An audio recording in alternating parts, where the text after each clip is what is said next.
Bienvenidos a Sin Filtro, noche de viernes. Terminamos esta semana cerca ya del 15 de septiembre. Este viernes vamos a comenzar la noche analizando el tema SF, Sala de Favores, la Sala Tercera de Apelaciones. Continúan los magistrados en la contienda en comisiones de postulación, algunos para reelegirse, otros para buscar un puesto en la Corte Suprema de Justicia. De eso hablaremos y de todo este proceso que ha tenido varias cosas interesantes estos días. Para profundizar y analizar este tema, tenemos con nosotros de este lado a nuestro analista, Estuardo Zapeta. Muy buenas noches, Estuardo. Buenas noches. También nos acompaña Luis Miguel Reyes. ¿Qué tal, Luis Miguel? ¿Cómo estás? Buenas noches, Ben. Gracias. Comencemos con el proceso de comisiones de postulación, que ya esta semana comenzaba a caminar a pasos acelerados en la calificación de expedientes, el recibimiento de los señalamientos también a los magistrados, y ya vendrá la parte también del descargo de los aspirantes. ¿Cómo ves esto y cómo ves el papel de los magistrados de la Sala Tercera de Apelaciones, que genera polémica pues por las decisiones que han tomado en el pasado? Comencemos por acá, Estuardo. Todo el proceso de comisiones de postulación comienza ya a acelerar, a meter candela. Para mí es una feria del empleo. Yo la he llamado la feria del empleo, ¿verdad? Porque no le veo mucho de comisiones de postulación. Las comisiones de postulación fueron pensadas como una meritocracia, no como compadrazgo, ni cacicazgo, ni nada por el estilo. Y creo que aunque fuese una feria del empleo, aún ahí en la feria del empleo, de hecho Prensa Libre patrocina muchas, y Guatevisión patrocinan muchas, la Clasiferia y las ferias del empleo, pero las empresas son muy dedicadas a buscar lo mejor, a buscar al personal, los perfiles indicados o aquellos que tengan la capacidad también de crecer dentro de la empresa. Y digamos, llegan, no sé, 12,000, 15,000 gentes, y de eso pues hay unos 200, 300, y el objetivo de eso es establecer una meritocracia dentro de la empresa. Ese es mi primer punto, que nosotros no tenemos una meritocracia, y eso en términos del organismo judicial sería la carrera judicial, la cual la base sería una meritocracia. Entonces, las comisiones de postulación, en la idea, digamos, bondadosa que tenían, era precisamente para establecer ese proceso de gente que empezaba, pero el mismo sistema no lo permite, porque empiezan como jueces entrantes, jueces de paso, jueces, y luego llegas a un tope, ¿no? Ahí topas, porque después vienen todas viene precisamente los que tienen que entrar al rodeo político, si le puedo llamar de alguna manera, al rodeo político, y cuando se montan sobre la bestia, ahí sí, porque la bestia puede ser domada, sí, solo sí, y es la bestia política en términos de el trabajo que se haga en el Congreso de la República. Entonces, yo he sido muy crítico de las comisiones de postulación, lo voy a seguir siendo. Cada vez más y más las comisiones de postulación, como están y como funcionan, están probando lo que varios de los que criticamos desde el inicio, no es desde ahorita, las comisiones de postulación, y resultaron peor aún de lo que habíamos criticado nosotros. Y recuerden que lo más importante de un país en realidad no es el presidente o el vicepresidente. Lo más importante de un país son sus cortes, son sus jueces. Eso es lo más importante. A eso tenemos que apostarle, ¿verdad? Y al legislativo. Entonces, ¿cuándo cae en un sistema político? Cuando entra, obviamente, que son los políticos los que tienen que decidir quién va. Entonces, ahí hay intercambio y todo. Si ya empezamos a ver los favores y los intercambios, imagínense más adelante. Ahorita estamos en la etapa de tachas. Ahorita entran las tachas y luego viene la etapa de pruebas de descargo. Ahorita ya corrieron todas las fechas. Ahora, hablábamos en otro programa con anterioridad, Estuardo, de que pareciera que los filtros en las comisiones de postulación funcionan también para que no entren aquellos que son incómodos o han tenido... Sí, hay una lista de los que no van, ¿verdad? Y pareciera que fueron muy estrictos con estos jueces o aspirantes en el primer filtro. En el primer filtro, y porque es la forma de dejar pasar, ¿verdad? Algunos y detener a otros. Los mataron siendo lombrices. Yo sí siempre uso esa metáfora, ¿verdad? Que la culebra se mata cuando es lombriz. Cuando es chiquitija, pues ya cuando está algo grandota. Y cuando está bien grandota ya no se le puede tocar. Estos perfiles, en el segundo proceso ya era más difícil. Porque aquí, en el proceso que vamos a entrar ahora, o que estamos entrando ahora, hay punteo. En lo otro era básicamente la fotocopia no sé qué, la fotocopia no sé cuánto, la firma de no sé quién, la certificación de no sé qué. Se le olvidó la foto. Se le olvidó la foto, el DPI va en una hoja diferente, entonces aquí tenía aquí la certificación, no en el sello. Era pura formalidad, pero la formalidad sirvió para quitarse a los incómodos. La formalidad sirvió para sacar a aquellos que ya estaba un acuerdo que esos no pasan y no pasan porque no pasan. No sé dónde hicieron ese acuerdo, si fue en una cama, como decía la ex vicepresidenta, alrededor de una cama, dijo la ex vicepresidenta la vez pasada que se integró la Corte. Luis Miguel, el proceso de comisiones de postulación, los perfiles de la Sala Tercera de Apelaciones que parecen ser favoritos de un sector, no solo uno existe, de los que están cabildeando en comisiones de postulación para meter a sus... ahí sí que ungidos. Bueno, esta sala ha sido ampliamente cuestionada por diferentes fallos favorables a diferentes grupos y personas. En particular recuerdo uno que fue el de Blanca Stalin, ¿verdad? A quien le dan la medida sustitutiva luego de, digamos, de todo lo que se supo, de su intento de fuga, luego de que peluca, además que la famosa peluca, y además que es una persona que fácilmente podría entorpecer el proceso por sus influencias dentro del sistema de justicia. También recuerdo que fue la sala que selló el caso en contra del exministro de la Defensa, Williams Mancía, por el caso del bono de los 50,000, ¿verdad? Famoso. El antejuicio también de Álvaro Ursúa. Sí, digamos, entonces es una sala que ha sido cuestionada por sus fallos.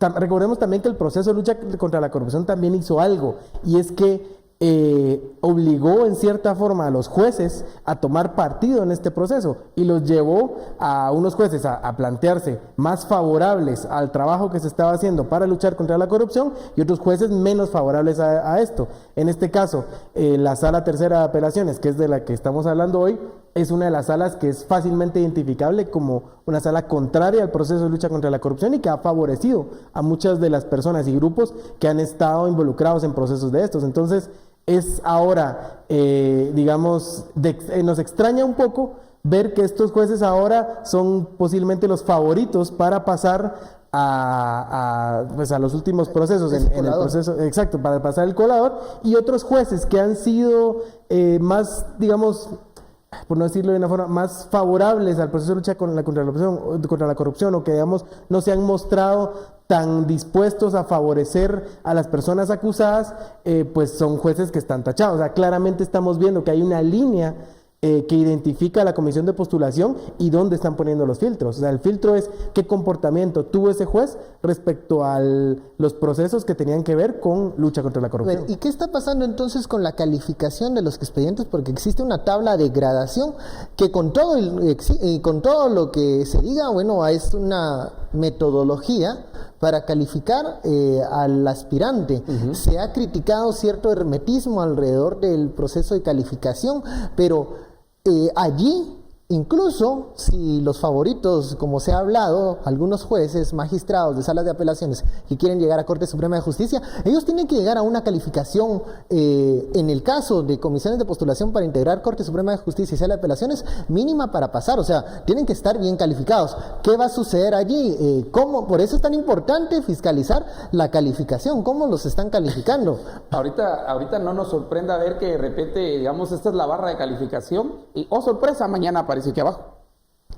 Que pasen el panzazo. Sí, pues porque los cuates, los que están presionando con sus grupos por entrar, aquellos que ya tienen acuerdo y todo, entonces, pero yo no llego, mucha. ¿Cuánto es la entrada? 70. Yo solo llego a 62. Bueno, bajémoslo a 60. Por esta única vez. Y yo solo a 59. Bajémoslo a 50. Y así.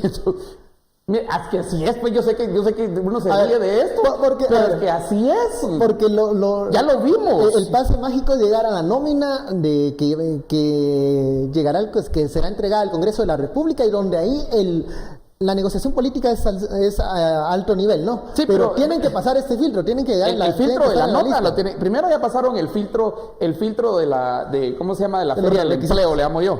Ahora tienen que pasar el filtro de patojo de examen final. ¿Llegó a la zona? No llegó a la zona. No llegó a la zona. Mire, teacher, entonces, le doy otro trabajo. Sí, mire, le hago un trabajo extra. ¿O sabe qué? Hablemos con toda la universidad para que en lugar de que sea 61, lo bajemos a 51 para ganar el curso. Tiene cuidado con eso. Entonces... Eso cuando respetan las formas, porque a veces ni siquiera, o sea, hemos visto casos de personas que no están bien calificadas logran colarse en las listas. A la nómina. Y gente entonces, muy bien calificada en términos de 80s y 90s y no entran. Entonces, ¿por qué no entran? Porque el proceso, a partir del siguiente paso del proceso, después de tachas, antitachas y pruebas de cargo, de descargo, recontracargo y todo eso, viene el proceso más interesante, que es la nómina a el Congreso de la República. Ahí ya se fregó la cosa. ¿Por qué? Porque se vuelve un proceso político. ¿Quién presionó más? Ahí los diputados empiezan entonces a pedir pisto. Si vos querés los grupos llegan a darle, queremos apoyar a y se vuelve entonces una feria del empleo corrupto, ¿verdad? Entonces, que no digo que no ahorita, pero por lo menos ahorita no tienen la desfachatez como cuando llegue al Congreso. Ahorita por lo menos tienen la casaca de decir, miren, la hoja no venía de cabeza la hoja. Entonces, rechazado de una vez solo porque la hoja venía de cabeza. Entonces, después no llegó a la puntuación. Por lo menos tienen dos argumentos. ¿Verdad? En el Congreso no. Y en el Congreso donde hemos visto precisamente que los de 80 no pasan y los de 30 son magistrados. Sí. Vamos a la pausa y regresamos. Vamos a recordar un poco lo que sucedió allá en el 2014 con aquella corte, y se recuerdan ustedes de la tremenda corte. Woody Rivera. Vamos a hablar de eso también. Volvemos luego de la pausa.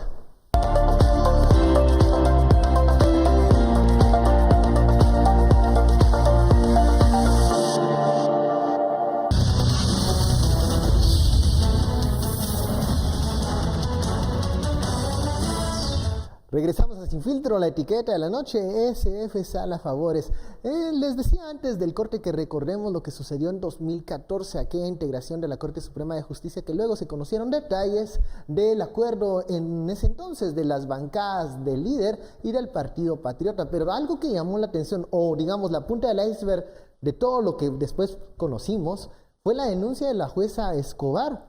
Porque, recordemos, ya efectuado el listado, realizado el listado, enviado al Congreso de la República, son los diputados los que eligen a sus magistrados de Sala de Apelaciones y Corte Suprema de Justicia. No era cosa rara encontrar a un aspirante o a un juez reuniéndose con diputados de diferentes bancadas. La diferencia en aquel entonces fue que el diputado Woody Rivera y el abogado del partido llegaron ante la jueza porque había un proceso de la entonces secretaria del partido político oficialista, Roxana Valdetti.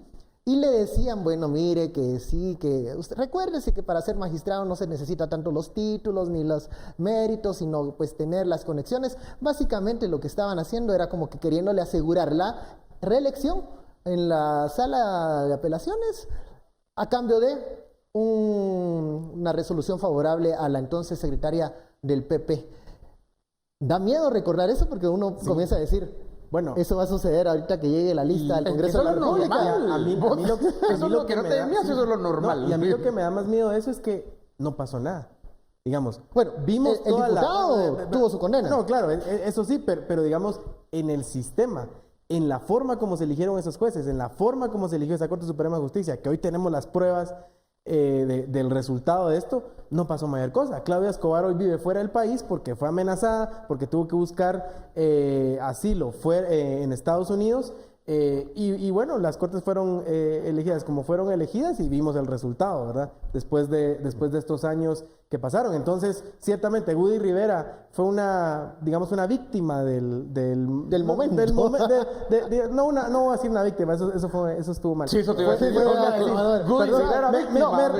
Lo cacharon infragante, mejor dicho. Perdón, me retracto de eso. Por favor. No fue una víctima. Woody Rivera fue justamente, digamos, descubierto en su maña, ¿verdad? En la forma de hacer las cosas. Nos demostró cómo se hacían las cosas porque la jueza Escobar fue muy valiente, pero no pasó mayor cosa. De todas formas, las cosas se siguieron haciendo, se lograron los pactos políticos espurios y se logró que las cortes se eligieran de la forma como siempre se han elegido. El modelo. Exacto, el modelo continuó a pesar de lo que pasó con Woody Rivera y Claudia Escobar. Entonces, lo que estamos viendo ahora es que ya ahora estamos en una situación distinta. ¿Por qué?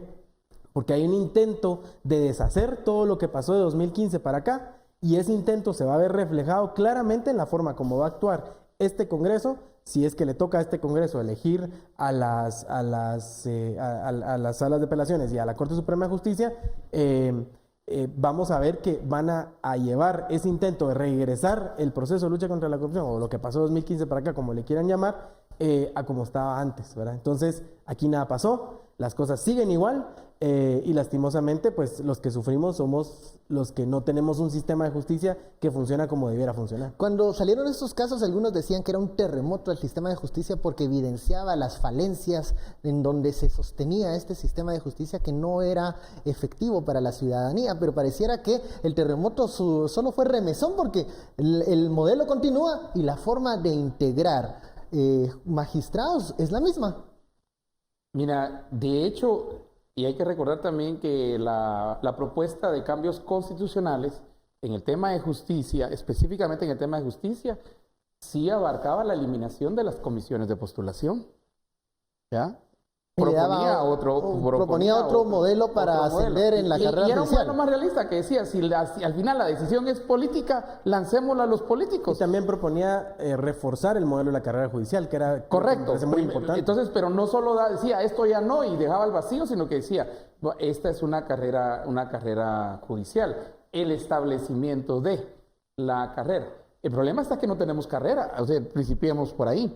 Entonces, eso deja la puerta abierta para que el que tenga mayor fuerza política, el que tenga más plata, el que tenga más conectes, lo que le decía, ¿cómo se llama? Lo que le decía Goody a la magistrada, ¿verdad? Le decía de todo lo que tenía que, y quien daba ciertas resoluciones con inclinación a favorecer, aún en contra de la norma, en contra de la ley, favorecer a cierto político de prominencia. Entonces iba a ser considerado o considerada para magistrado o magistrada. Imagínate que esa es la forma como se... No cambió nada, ¿cierto? No cambió nada porque no cambió la ley. La ley no cambió nada. Esa es la ley de las comisiones de postulación. Entonces el 12... Sí, el modelo continúa. Pero a ver, entonces si algo es cierto, si algo ya damos por contado que la elección va a ser similar a lo que el proceso va a ser similar al de 2014, en donde van a haber grupos que van a pugnar por que elegir a los interesados. ¿Hay alguna forma de que algunos buenos lleguen a esta lista final? Bueno, siempre hay alguna forma que se cuele más de alguno. Algunos que también son listas grandes y es un proceso complejo donde es difícil conocer a todos los participantes, pero yo lo que pasa es que lo que estoy viendo es que hay un interés por tener jueces, hoy más que nunca, tener jueces que puedan ser manipulables. ¿Por qué? Porque no se quiere que pase lo que había estado pasando de 2015 para acá, y era tener jueces que se iban, digamos, en contra de los políticos que los habían elegido. Digamos, recordemos que hay un interés muy grande del Congreso y del sistema político en general por tener jueces que les puedan favorecer. ¿Y por qué razón? Porque muchos de esos políticos que están en el Congreso o que están en otros espacios de influencia tienen casos pendientes. Van a tener casos pendientes el 14 a las 14 cuando termine su legislatura o cuando termine el ciclo para el que fueron electos y el que estaban ocupando. Y entonces el interés es muy grande para tener jueces que puedan controlar fácilmente, porque se van a ver ya sin inmunidad, se van a ver descubiertos y van a tener esa necesidad. Entonces, hoy más que nunca, ese interés está ahí y está visible, y por eso es que la ciudadanía debe estar más vigilante que nunca. Ahora, yo lo que me preocupa es que no veo a la ciudadanía vigilante. O sea, no veo que este tema esté en el día a día, digamos, de las charlas de la gente. Venimos de una elección presidencial. Es que esa es otra cosa. Y un momento antes de la elección presidencial que fue cansado también. Exacto, es que es otra cosa, que la elección presidencial nos drena toda esa energía política que tenemos y nos deja un poco distraídos. Y es el problema cuando se juntan las elecciones en el mismo año, ¿verdad? ¿Qué es lo que pasó este año? Ahora, esta elección es, no sé si igual o más importante que la elección que acabamos de pasar, pero no le estamos poniendo la atención debida. Por eso es bueno que programas como este pues le dediquen ese tiempo para poder discutir sobre el tema. Ahora, los señalamientos que se recibieron durante estas semanas tendrán que ser también contestados por los aspirantes cuestionados. En ocasiones anteriores recuerdo que en estos procesos de integración de cortes, ¿se acuerdan los famosos señalamientos o tachas de CICIG? Cambiaban incluso la votación en el Congreso de la República, si ustedes recuerdan, con el señor Castresana, creo que fue en aquella ocasión, 2014. Ahora no hay CICIG.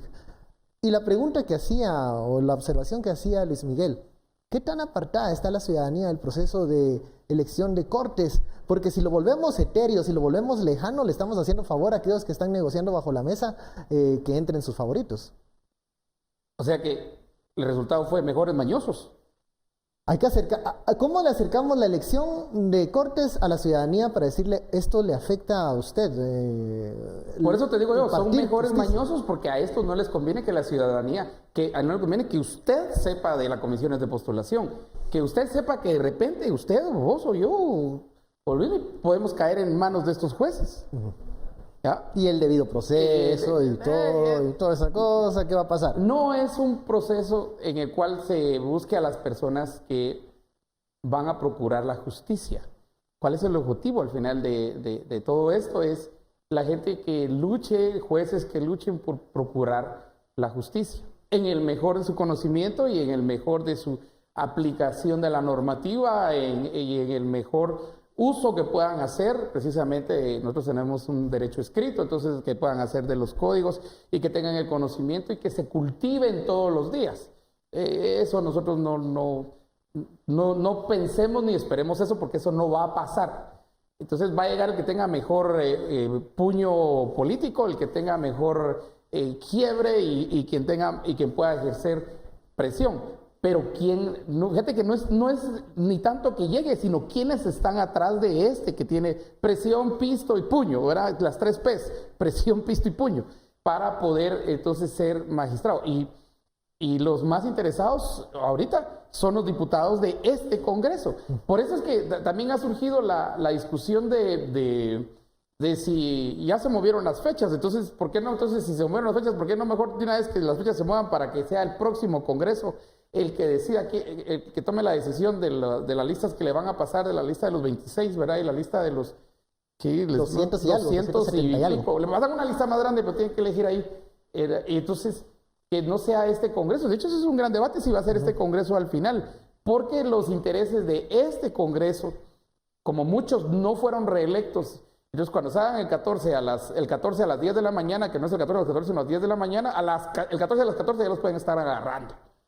Entonces, ¿te imaginas esa imagen? Y sí, me imagino la imagen, ¿verdad? Ahí correteando a todos los exdiputados, ¿verdad? Porque los agarran y ahí toda la novela, el MP y la policía atrás, ¿verdad? Viendo entonces... Había un chiste hace un tiempo que creo que una vez vieron llegar unos carros del MP al Congreso y varios diputados se salieron por la puerta de atrás, estaban asustados. Sí, bueno, fue hace un par de años. Chiste, tal vez. Eso fue cierto.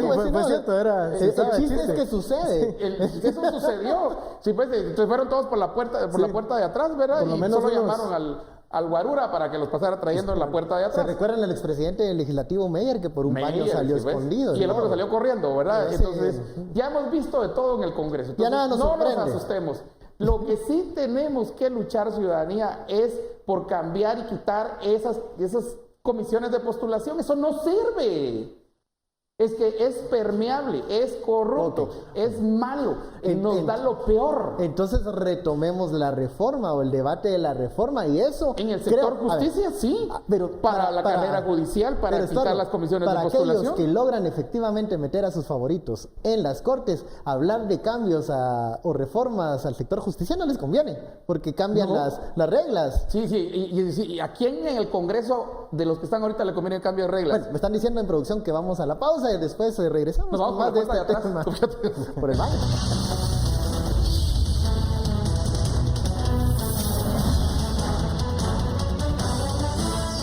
Regresamos a Sin Filtro, la etiqueta en la noche SF Sala de Favores. Solo vamos para la conclusión del tema, de nuestro primer tema de la noche, las comisiones de postulación que están a paso ligero, ya calificando los expedientes de los aspirantes. ¿Cómo cierra este tema? ¿Con qué hay que estar atentos los próximos días? Ya lo mencionaba Estuardo, miren las calificaciones, que no se nos estén bajando ahí el estándar de la calificación. ¿Qué hay que hacer? Conclusión para temas de... Ciudadanía, estar atentos, estar pendientes a lo que pasa, ver nombres, ¿verdad? Siempre van a estar ahí saliendo. Hay organizaciones de sociedad civil que están haciendo señalamientos importantes, algunos metiendo amparos.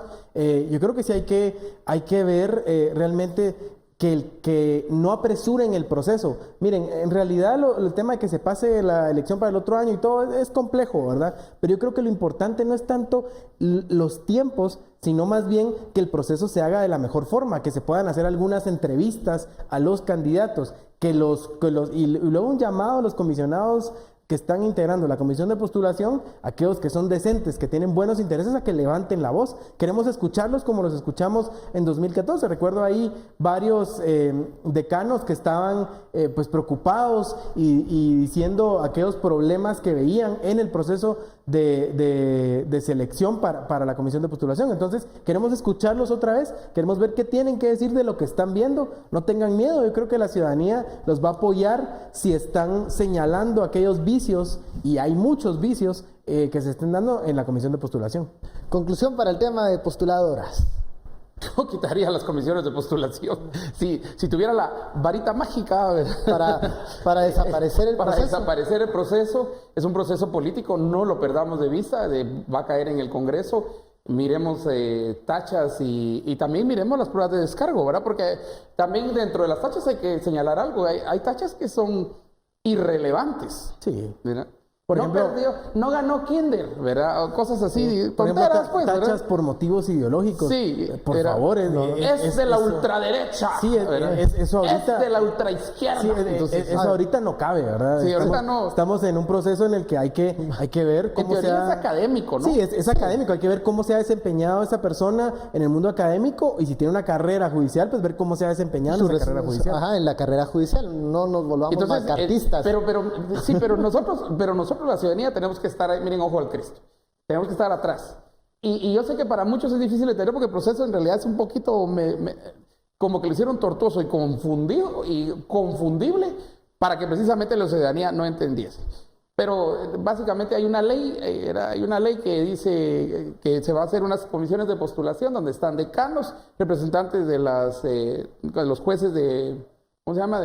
Estos que están eligiendo también ahora, los rectores, ¿verdad? Y el Colegio de Abogados y Notarios. Entonces, ahí. Donde más problema tenemos, televidentes, es con los mañosos del Colegio de Abogados y Notarios. Ahí es donde más problema pero tenemos. No solo, porque ojo, también con los representantes de los jueces de sala de apelaciones presentaron una única planilla. Hay un amparo metido por ese tema, porque ¿cómo va a ser eso que entre todos los jueces una sola planilla se presentó y no hubo como apertura para que otros jueces pudieran integrar la comisión de postulación? Ahí hay un vicio claro que ha sido señalado y que debe ser resuelto. Y con los del Colegio de Abogados y Notarios hay que ver también los grupos y quiénes están atrás de cada grupo que logró meter, porque ahí lo hicieron por fórmula de Honda, al final creo yo, la separación de los 13 creo que eran, que tenían que meter los del Colegio de Abogados y Notarios. Entonces, es como una reunión de mañosos. Pero el problema está que las mañas de ellos lo van a afectar a usted, me van a afectar a mí, te van a afectar a vos, a todos nos van a afectar. Si los afectan solo a ellos, que me importa, pero nos afecta como nación, nos afecta como Estado, nos afecta como gobierno, nos afecta sobre todo como individuos, como ciudadanos, nos afecta. Por eso es importante tomarle el pulso a qué está pasando en las comisiones de postulación y cuáles son las decisiones. Y encima de eso, caen en el Congreso. Como guinda del pastel. Bueno, segundo tema de la noche. Esta semana se han realizado varias actividades cívicas por el Día de la Independencia. Entre estas actividades han tenido mucha, realce las palabras del presidente Jimmy Morales, tanto en diversas actividades como en el Congreso de la República, en donde se realizó la sesión solemne allá en el Palacio Legislativo. Sí, ha pronunciado algunos discursos, sí, siempre en la línea más dura de los últimos discursos que ha dado en el Congreso de la República, Luis Miguel. Sí, bueno, tanto el discurso del presidente de la República como el presidente del Congreso en el mismo acto fueron discursos muy confrontativos, ¿verdad? Cargados de muchos mensajes de tipo ideológico, lo cual preocupa, ¿verdad? Porque uno se pone a pensar cuál es el interés de ellos de despertar digamos, esta picazón ideológica en la población? ¿Cuál es el interés de hablar de guerrillas, de hablar de cosas que ya pensamos que habíamos dejado en el pasado y que realmente no son tema de discusión hoy en el país? ¿Creímos que la hoy? polarización la habíamos dejado atrás? Sí, yo creo que ellos se dieron cuenta que la polarización les ha beneficiado para sus fines, ¿verdad? El fin era detener el proceso de lucha contra la corrupción, tuvieron éxito, lo hicieron a través de mover narrativas de polarización, de manchar el proceso con intenciones, decir que tenía intenciones ideológicas, y se dan cuenta que, bueno, que mantener esa polarización es beneficioso, que mantener el caos es beneficioso para sus fines. ¿Cuáles sean sus fines de aquí en adelante? Quién sabe, pero recordemos que el presidente de la República todavía tiene un proceso pendiente que le espera el 14 a las 14. Entonces, también ahí puede ser que lo que quieran o lo que pretendan es que el MP y la FESI o lo que sea de la FESI de ahora en adelante pues ya no sigan con estos procesos. Entonces, cuidado con eso, ¿verdad? Yo creo que es importante que el Ministerio Público siga fortalecido, que el Ministerio Público pueda seguir en este proceso de continuar con los casos que están pendientes, y si hay más casos, pues levantarlos. Bastante trabajo tiene el Ministerio Público, claro, con muchísimo. Indicios que se dejaron, que ya lo habíamos hablado acá, que tienen tarea como para 2 años. 70 casos. 70 casos. El presidente no abandona su discurso confrontativo. Pareciera en este momento que pues se enfilan las baterías con algunos personajes específicamente. ¿Qué sucede con esto, Estuardo? Incluidos nosotros. Incluidos los analistas. Incluidos nosotros. De 23 años nos dijo, entró por ahí. Sí, fíjate, entonces, por lo menos nos bajó la edad un poco. Bueno, eso es. ¿Qué te puedo decir? Pobre mi gordo, lo único, ternurita. Pero recordemos que el 14 de enero ya se aproxima y dejará de ser presidente. Mira, yo creo que después de las elecciones, después de la segunda vuelta y todo eso, si algo debería preocuparle al presidente Morales es la baja calificación que tiene. Ojo que solo Maduro está abajo de él en la calificación de presidentes de todo el continente americano, según Mitofsky, ¿verdad? Creo que tiene, ¿cuántos? 14 puntos. Algo así. 13, Maduro. Y Maduro tiene como 9 o 10. Esa es una vergüenza. Primero mirar los números, Jimmy, después hablar. 1, 2, creo que yo creo que ahorita que habla el presidente es como está lloviendo, ¿verdad? Pero ¿crees, Estuardo, que ya está en los americanos, los estadounidenses lo mencionan como el concepto del pato cojo, de que ya... Sí. ¿Pero crees que se está dando ese fenómeno con el presidente Morales? No, ahorita lo que debería empezar es a despedirse, ¿va? O sea, a despedirse, decir adiós, gracias. Yo lo que sí noto es que no está despidiéndose, y eso es lo que me preocupa, digamos. ¿Qué pretende él con estos discursos confrontativos a estas alturas del partido? Sí, pero ¿quién no escucha, pues? O sea, la pregunta es, él puede rezar misa si él quiere, pero ¿quién lo está escuchando? Lo que pasa es que sí hay un público, digamos, que lo hace que recibe ese mensaje. No, y que lo sigue apoyando hasta el momento. Es los público, 3, 4 gatos. Sí, es un público pequeñito, pero que digamos que está ahí presionando para que ese discurso siga y que pueda mantenerse esa polarización en la sociedad, que es lo que me preocupa. Pero no, mira, en realidad la pregunta es ahí, esas audiencias. Si la gente lo estuviera escuchando, su aprobación subiría.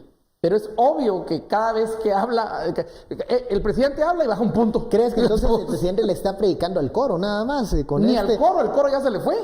Bueno, o sea, el coro sabe que ya viene el coro, el director del coro. Coro y tal vez la soprano y unos barítonos que se quedaron ahí. Sí le está porque les pagan por le está eso. predicando al coro que tiene que elegir cortes. Por ejemplo, en el Congreso, cuando estaba dando su discurso, le aplaudían. O sea, se miraba que la gente que está ahí está conectada con ese discurso del presidente y quieren. Entonces hay que hacer la lista de quienes aplaudían. Pues. Sí, ¿quiénes eran los que con más ánimo estaban aplaudiendo el discurso? Pero mira, que recibían con yo creo que ahorita las palabras del presidente. La atención y una transición que ahora, antes muy corta, con nada estamos felices en Guatemala. Y ahora muy larga.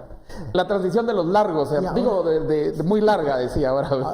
Y es que, perdón, digamos, esa es otra cosa que yo creo que me parece, es una percepción que tengo, que sí también le están hablando al nuevo gobierno. O sea, le están hablando a Alejandro Yamatei, le están hablando a esos nuevos diputados que van a integrar el siguiente Congreso, porque hay un mensaje muy claro tanto en el discurso del presidente de la República como el presidente del Congreso, y es que lo que pasó, refiriéndose a lo que pasó de 2015 para acá, no debe volver a pasar.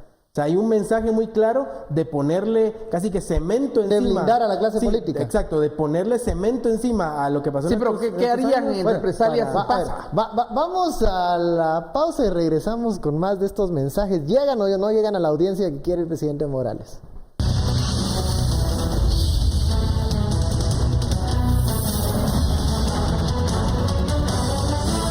Regresamos a Sin Filtro, viernes en la noche, la etiqueta SF Sala Favores, pero estamos hablando del discurso del presidente Morales, qué tan efectivo es para la audiencia a la que el presidente quiere llegar. Sabemos que por sondeos y encuestas el presidente no es muy popular, pero continúa en esta aventura de tener este tipo de discursos. ¿Qué es lo que quiere lograr? ¿A qué objetivo busca? Pensábamos que un presidente de salida pudiese ser más conciliador, más de unidad nacional, pero el presidente Morales ha optado por seguir con el tono fuerte. Y ustedes nos decían, ¿a quién le está hablando? Le está hablando Luis Miguel hace la observación, le está hablando al Congreso entrante, le está hablando al presidente electo para decirle cuidado que la clase política puede volver a ser objeto de investigaciones o estar en nuestros zapatos. ¿Qué tan efectivo puede ser eso con un presidente que, como decía Estuardo, no tiene la popularidad como para alzar la voz de esa manera? ¿En qué estamos? A ver, nos habíamos quedado. Bueno, lo veo. Yo creo que ven un poco con desconfianza, pareciera que la clase política, digamos, que está ahorita en el poder, ve con un poco de desconfianza a Alejandro Yamatei y estos temas que él estaba hablando de una nueva comisión contra la corrupción y otros temas. Digamos, Alejandro Yamatei, si se dan cuenta, no ha tenido un discurso confrontativo en contra del proceso de lucha contra la corrupción. Pero tampoco ha sido un aliado convencido. No ha sido un aliado, pero habla de una nueva comisión, habla de seguir con procesos, con casos judiciales. No sé cuál es su verdadera intención. ¿Crees que hay pesadillas de algunos integrantes de la clase política que se diera un telmazo como aquello que pasó aquella vez? Puede ser. Elegida Telma por el PP y resulta que hizo otras cosas. Y por eso me parece que envían estos mensajes tan fuertes como para advertirle a la clase política que va a entrar, pero o sea, a los nuevos que van a tomar el poder y decirles, miren, ya esto no puede volver a pasar, no debe volver a pasar porque nos pone en peligro nuestros intereses de clase política que está manchada o metida en temas de corrupción. Y eso es lo que parece peligroso. ¿Llegarán esos mensajes efectivos al nuevo Congreso de la República, al nuevo presidente? Al que tiene 12% de popularidad, pues creo que ahí no solo es un problema de mensaje, es un problema mensajero también. Y si yo fuera el resto del coro que no se durmió se quedó, pues tomaría con 1 libra de sal, no con 3 granos de sal, sino con 1 libra de sal, lo que el otro pudiese decir. Pero, digamos, creo que el consejo que hay que darle es, mira Jimmy, tu discurso tiene que ir en términos de una administración exitosa, aunque no haya sido exitosa.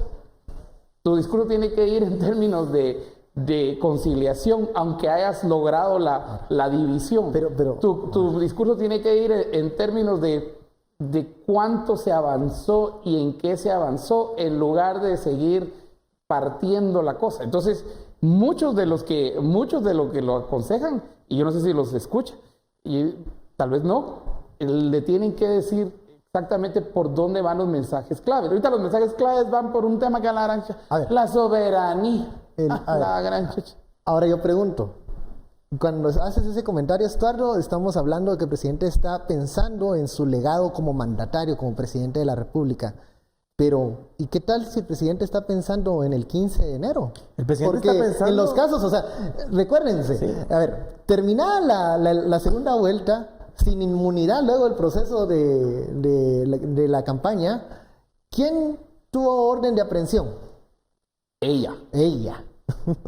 Se ve cuyo el nombre presidente no debemos Morales, mencionar. Cuyo nombre se ve el presidente Morales. Harry Potter. Voldemort. Se ve el presidente Morales un 15 de enero con lentes oscuros y con capuchón. Y con pañuelo en las manos. Y con pañuelo en las manos.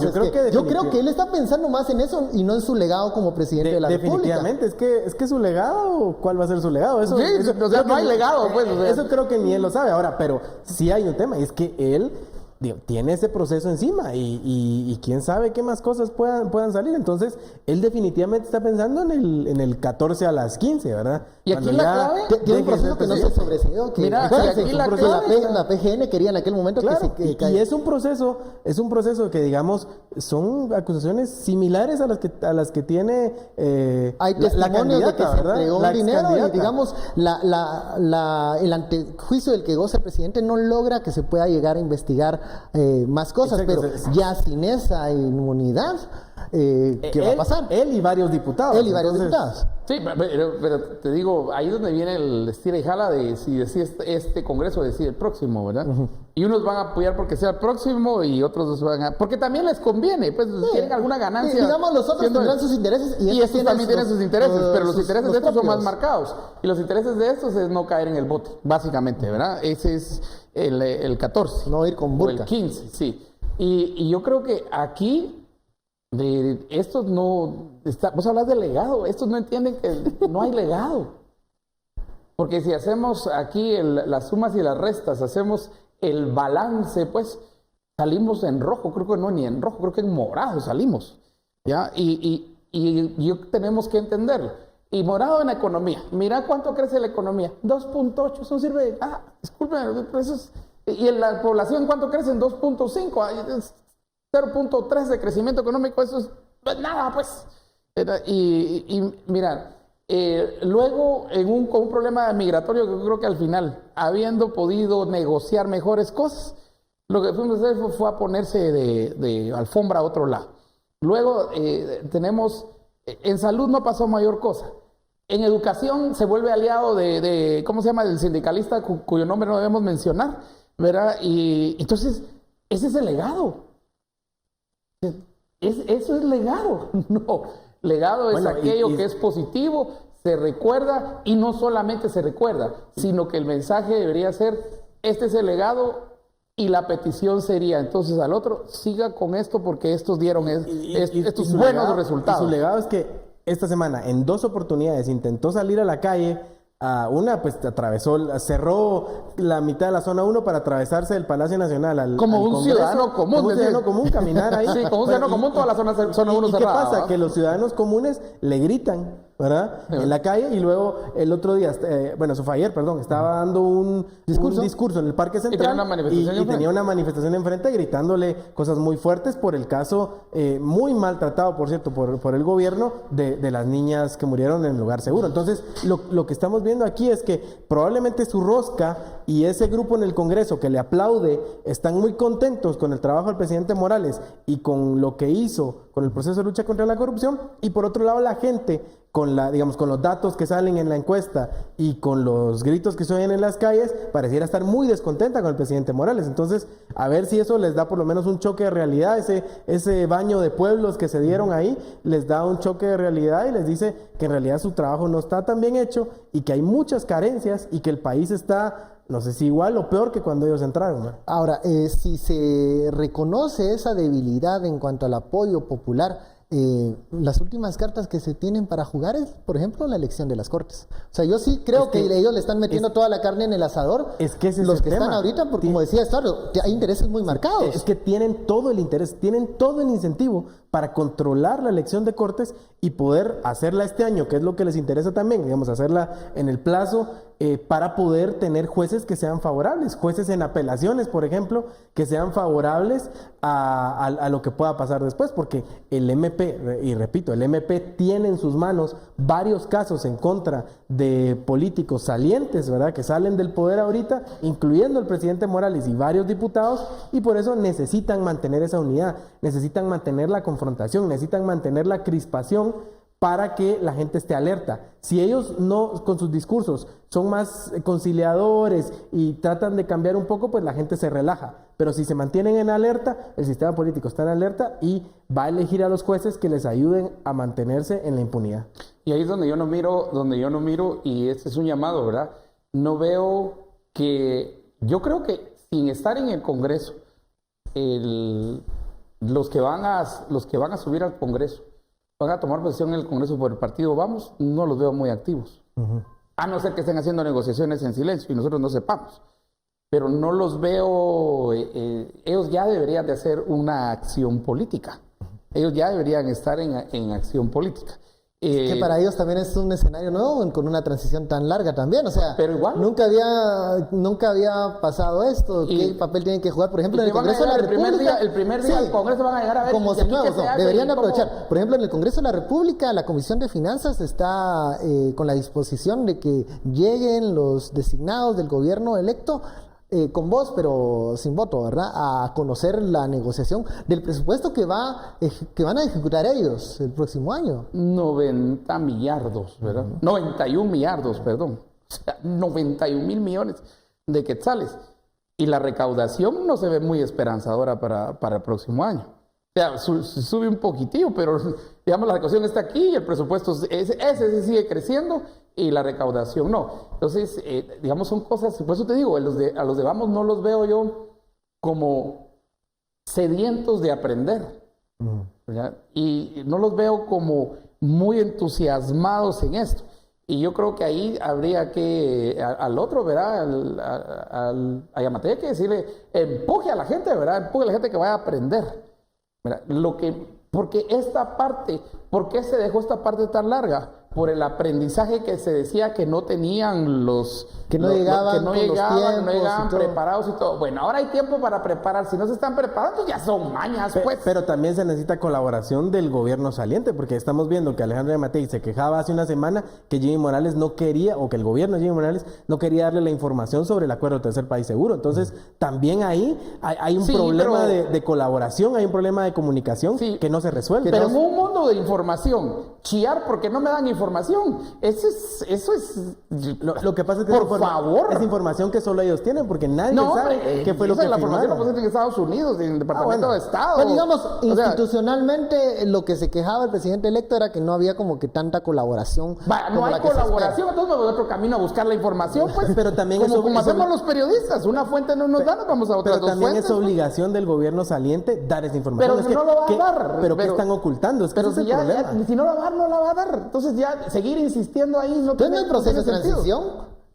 Nuevamente vamos a llegar como los procesos anteriores, es lo mismo, ¿no? Se llevaban todo y solo dejaban la CIA y llegaba el otro ministro que uno hasta las bancas del Parque Central se llevó. Entonces, yo creo que al final la clase política no sabe o no tiene la institucionalidad tan fuerte como para poder implementar un proceso de transición ordenado, transparente. Porque es que no están enfocados en eso. Casi salen huyendo. Digamos, el presidente está más preocupado en mantener la confrontación, ya lo dijimos. En su discurso está más preocupado en mantener ese ambiente que le fue favorable para sus fines políticos y su impunidad, ¿verdad? Que lograr una transición ordenada, adecuada, colaborar con el presidente entrante. Entonces, ese es para mí el problema. Aquí lo que estamos viendo es que no tenemos políticos serios, no tenemos políticos que tengan un interés de país con una visión de estadistas, sino que más bien tenemos oportunistas que están ahí. Ahora, pues, yo sí creo que el gobierno, el presidente electo, sí tiene que poner esto sobre la mesa y no...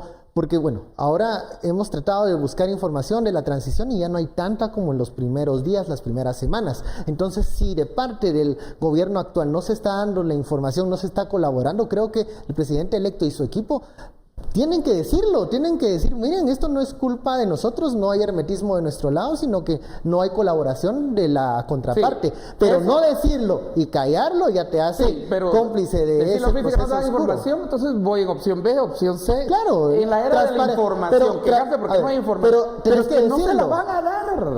Pero tenés que decirlo, tenés que ya lo dijeron, ya lo dijo, váyase a buscarlo usted.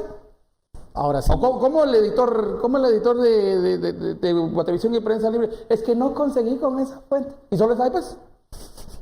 Le voy a decir que... ¿Y solo es ahí? No. Hay muchas fuentes. Ya lo estoy escuchando aquí. Ya lo estoy escuchando. No, hombre, uno busca opciones. Dice que no me la dio, pero más listo yo la conseguí en otro lado. Bueno, a eso es lo que tiene que decir. Pilas, papá, pilas. Pero entonces, evidenciado está que donde hay hermetismo, algo quieren esconder.